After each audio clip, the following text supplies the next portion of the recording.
Hello, I would like to welcome you all to yet another entry on my YouTube channel.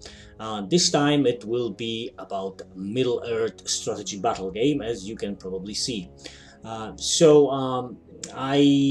wanted to play this game for quite some time. I mean, I did play it, but it was like back in 2003, last time I did it, I think so, I mean roughly. So when the last edition came out, I thought to myself, damn, I would like to play it actually. So I took some of the miniatures out of the box and painted and repainted them, and I was making ready to, like I said, give it a go. Well, I didn't play actually since then, well, because of reasons, I mean various reasons, but right now I'm again, I really would like to try it. I mean, try it, like, you know, try it again and play the game, see how it goes right now. So therefore I took those miniatures out of the box yet again, if you want to check them out with me, then well, stick around. So firstly, of course, there is a Master of the Orthanc Tower, Saruman the White. Okay, so while this is a very old metal miniatures from the time when Trilogy was actually on screen, this guy was already repainted when I gave up the idea that I will ever play Lord of the Rings again. I painted him like red, and he was about to be a wizard in a Frostgrave game. But well, like I said, when the new edition came out, I repainted him, and he's waiting for his first game. The paint, it's nothing special. I mean, it looks rather nice, I would say, from the tabletop perspective. The rope underneath is sort of like a creamy, but you can't really see it. Yeah, like I said, well, not from the tabletop level anyway. Yeah, but he looks rather nice. His stuff needs to be finished. And yeah, some of the miniatures still need to be finished, like final touches. Okay, these are uruk-hai, obviously, very cool models. I mean, very cool in a way, in a different way than, like, I don't know, some other Games Workshop stuff, because they're rather simple, and this is actually good. Well, as you can see, there's not much of them on them. I mean, in terms of painting them, it's very simple, and they look rather well. You know, just some skin highlights. I mean, some basic color highlights, and then maybe some more highlights, and those ragged leathers or whatever that is. Some belts and chainmail and some armor, I think, right? Yeah, well, they are really cool and very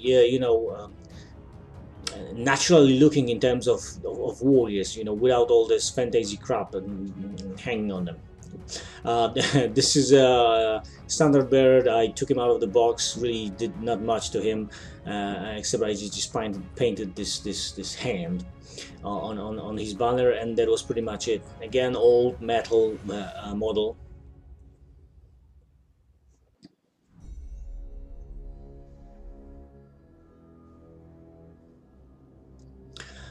Yeah, and some pikemen again, simple painting, some very light dry brushing on the armor, and some edge highlighting on the armor again, and then both skin, rags, and that's pretty much it. And they look really nice on the table.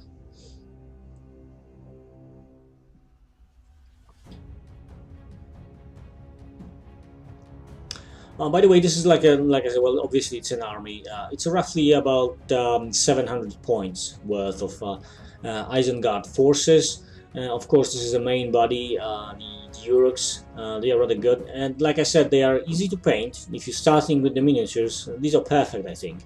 They're easy to paint, and well, I think they play rather well. I mean, Isengard, I'm not sure actually, because like I said, I didn't really play it yet. Okay, 2 heroes for the force. It's Lurch and the uruk-hai captain. Lurch, well, I spent a little bit, more time on painting this guy. Again, from the tabletop level, I don't think it shows. But yeah, some more color variations. I mean, still like browns and beige and this kind of stuff. But if you could see it like up close, well, he's like more detailed than his brethren. You know, some more rust and the metal variations on his shield, this kind of thing. Very nice model, by the way. I like the way he looks. I like the pose, actually. I like him better than the one with the bow. Again, it's an old metal model.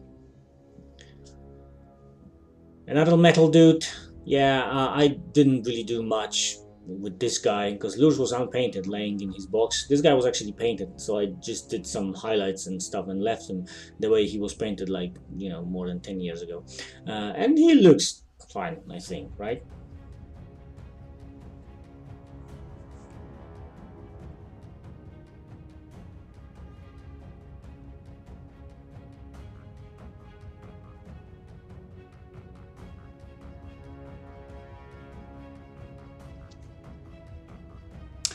Now three berserkers, again old metal guys. Well, they do need some finishing touches, I think, especially on their muscles. I mean, some edge highlight, I think, would be good, just to show, just to be visible, actually. You know, when you're looking up from above. And well, in the movie, there was like lots of, you know, this paint white hands on them. I just didn't. They were painted long time ago, actually. Some of the smeared hands looks like, you know, cat paws, actually. Yeah, the one on his thigh. Yeah, look kind of funny. But I just decided to leave it the way it is, right? Yeah, I'm not sure, but this is not a human or orcish hand, I think. Uh, Again, simple to paint, really. You know, I mean, like I said, this could still use some finishing touches. Yeah, and these are some scouts. They are the last finished models, actually, because the thing is, I was preparing this army like a couple of months ago, and I wanted to go and play a tournament in a tournament which was in my neighborhood, but I didn't because of, well, the various reasons I couldn't go. These are left since then, not really finished. I mean, they are tabletop ready, I think. Okay, some orcs, right? So I painted these orcs in a way that, you know, well, you can see there are some white hand marks on them, or not on all of them, but on some shields and on some helmets.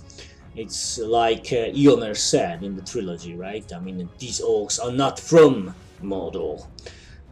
So yeah, again, pretty much the same painting scheme. I mean, okay, sorry. Yeah, these are actually a bit more difficult to paint because there is more variation on them than on the uruk-hais. But I was trying to stick to the reddish, greenish kind of like a scheme, and obviously some rust and, you know, bad-looking iron armor.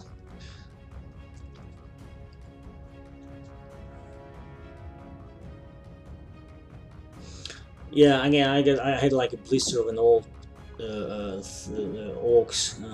These came out with the original game. I mean, the Fellowship of the Ring. It was like a blister of orcs. They were supposed to fighting the elves in the Second Age. So I include them in here. And here's an Isengard troll. So with this guy, I did a bit of, well, converting, I can say.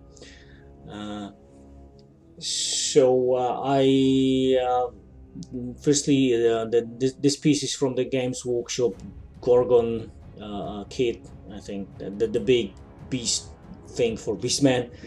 I think it fits rather well, the troll, because I use the hand that is actually holding the drumstick.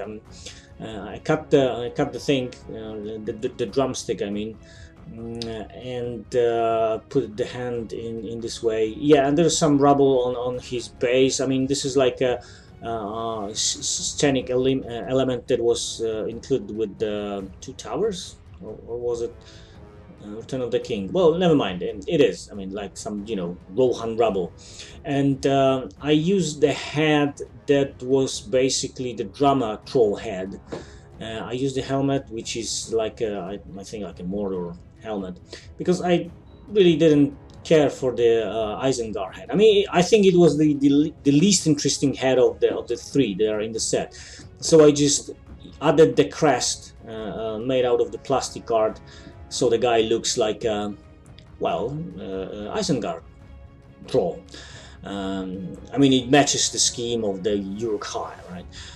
So if I want to make another troll, I will use the original Isengard troll head, and in this way I will have more variations. They will not look like, you know, clones. So other than that, it's just some positioning, you know, of hands that make him look a bit different. Well, stock Isengard troll, if I may say so.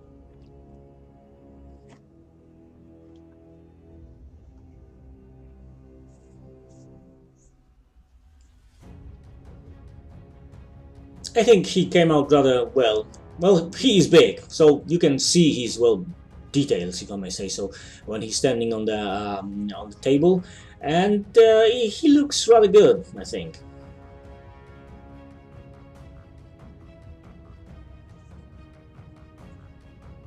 Okay guys, this is pretty much it. I hope you enjoyed it. I hope to put some battle report soon, I mean, with these miniatures. So stick around, and if you liked it, please give me a like and subscribe.